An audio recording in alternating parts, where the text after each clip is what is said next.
Inilah kisah Kenshin, seorang pemuda kaya yang menyamar kerja sebagai cleaning service. Versi Kaori TV, episode 139. Kilas balik masa yang ada di belakang. Saat itu, Kenshin, yang masih sekolah menengah pertama, diceritakan. Waktu itu, segala informasi, khususnya media elektronik sangatlah terbatas. Di segi komunikasi sendiri, kebanyakan yang ada hanya telepon umum dan telepon rumah. Surat ucapan selamat pun masih banyak yang memakai jasa dari kantor pos. Tak seperti sekarang, tinggal ketik saja, langsung tersampaikan. Gadget pun demikian halnya, masih jarang yang mempunyai. Kenshin, yang masih berusia belasan tahun, rupanya pernah berteman dengan seorang wanita yang namanya Sirena, teman sekolah SMP, yang kelasnya berbeda. Pada suatu ketika, Kenshin bersama temannya saat mengikuti kegiatan ekstrakurikuler, olahraga renang, di sekolahnya. Di tempat latihan tersebut, tak sengaja, ia bertemu dengan Rena, untuk pertama kalinya, yang saat ini, ada di depannya ini. Singkat cerita, si Rena, yang bersama temannya juga, membawa sebuah kamera pocket, yang bisa dibilang terbaru di masa itu. Karena usia yang masih remaja, mereka pun bersenang-senang, bersendaria, tawa canda bersama temannya.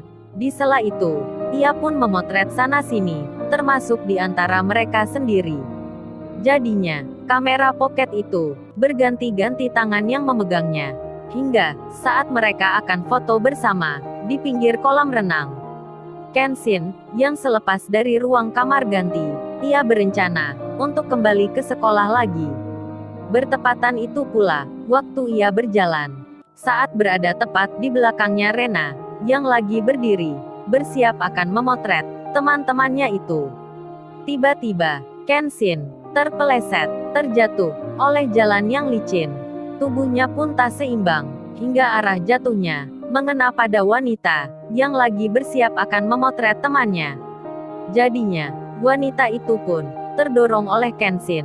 Terjatuh pula, kamera pun terlepas dari tangannya. Lalu, ia masuk ke dalam air kolam renang itu. Melihat hal yang demikian, temannya, ada yang terkejut, ada yang tertawa ria, ada yang langsung menjerit pelan. Ada pula yang langsung menuju ke tempat kejadian itu. Kenshin, yang berada di pinggir kolam, karena rasa bersalah dan rasa tanggung jawab, secara spontan, ia pun langsung masuk pula ke kolam renang itu, bermaksud untuk menolong. Meskipun saat itu ia baru ganti memakai seragam sekolahnya, Sirena sendiri segera mengambil kamera yang masih tak jauh berada di bawahnya. Kemudian mendekatlah Kenshin. Lalu, ia bicara sambil terbata. Maaf ya. Aku tadi tak sengaja. Kamu tidak apa-apakan. Tentu saja, kondisi mereka masih berada di kolam renang tersebut. Namun, Sirena itu tak menjawab tanya Kenshin. Ia masih terdiam, sedang memeriksa kamera miliknya, yang terlihat sudah tak menyala lagi. Dan tentu saja, yang ada di bayangannya pasti akan menjadi rusak. Teman-temannya pun mengetahui. Akhirnya, mereka pun menjadi marah. Marah pada Kenshin. Di samping foto yang tak jadi, mereka pun kasihan pada Rena. Terbayang pula, ia pasti akan dimarahi oleh kedua orang tuanya. Tak lama setelah itu, setengah jam kemudian, dipastikan, kamera tersebut telah menjadi rusak. Baju sekolah Kenshin sudah terlihat agak mengering. Berita pun tersebar di antara teman mereka. Lalu, rasa kebingungan ada di benaknya Sirena, serta pula teman-temannya. Rupanya, mereka memutuskan tak akan meminta ganti rugi ke Kenshin.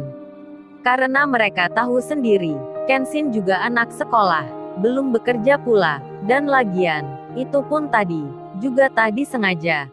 Gurunya sendiri sudah memberikan solusi ke Rena untuk berterus terang saja pada kedua orang tuanya. Namun, si Rena itu hanya mengiyakan. Sejatinya, ia masih tidak enak hati. Meskipun kedua orang tuanya termasuk ke dalam golongan yang mampu, Rena pun masih merasa bersalah. Takut-takut sendiri. Akhirnya, ia pun memutuskan untuk menjual HP saja, yang saat ini berada di dalam tasnya. Padahal, HP itu, seminggu lalu, baru saja ia diberi kado ulang tahun oleh tantenya. Di masa itu, HP itu terasa istimewa, karena memang jarang ada yang punya, apalagi untuk gadis seusianya. Akhirnya, bersama temannya, ia berencana untuk menjualnya, lalu dipakai untuk membeli kamera lagi, yang sama tipenya. Kenshin, yang sudah dimaafkan oleh Rena, ia pun mendengar perihal tersebut. Hari itu, di waktu yang sama, ia tak kembali ke sekolah.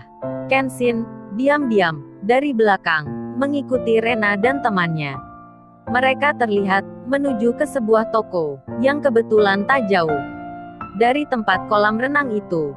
Sebuah toko seluler yang juga melayani perihal jual beli HP. Rena dan temannya mulai menawarkan apa yang akan mereka jual. Lalu, beberapa menit kemudian, mereka pun meninggalkan tempat itu dengan menaiki angkutan umum. Setelah melihatnya, Kenshin segera mendatangi toko tersebut. Entah apa yang diinginkannya. 15 menit kemudian, ia pun juga meninggalkan tempat itu. Lalu, 2 hari setelahnya, Kenshin yang sudah mengetahui tempat kelas belajarnya si Rena, pagi-pagi sekali, ia sudah menunggu di samping pintu. Tak beberapa lama, yang ditunggu pun datang. Si Rena yang melihat Kenshin berada di depan kelasnya. Tentu saja, ia melihatnya tak biasa sekali. Ia langsung bertanya di hati, ada apa dia ke sini? Belum selesai ia memikirkan itu, Kenshin tiba-tiba memberikan satu kardus kecil ke Rena. Lalu, ia pun pergi begitu saja. Setelahnya, si Rena, yang tak biasa dengan hadirnya Kenshin itu, apalagi baru saja kemarin, ia punya masalah dengan dirinya. Segera, ia membuka apa isi yang diberikannya ini. Saat itu, di kelasnya sendiri, kebetulan sekali masih sepi. Rena pun membuka isi kardus kecil itu. Setelah terbuka, ia menjadi terkejut, menjadi terharu, bercampur suka dan sedih. Isi kardus itu adalah HP miliknya, yang kemarin ia menjual bersama temannya di salah satu toko seluler. Rupanya, tak cukup dengan itu. Di balik kardus satunya, ada sesuatu lagi yang harus ia buka. Setelah memeriksa dan memegangnya, ternyata itu adalah satu buah kamera pocket yang terbaru, serta satu kertas kecil yang berisi tulisan. Tulisan itu terbaca, "Semalam, aku gak bisa tidur, masih memikirkan kesalahanku. Makanya, dengan uang tabunganku ini, ku belikan ini untukmu, agar aku tidak memikirnya lagi. Mohon sekali ini diterima. Sekali lagi, aku mohon maaf. Wassalamualaikum." Lalu, bagaimana kisah selanjutnya? Subscribe channel ini untuk episode berikutnya. Terima kasih.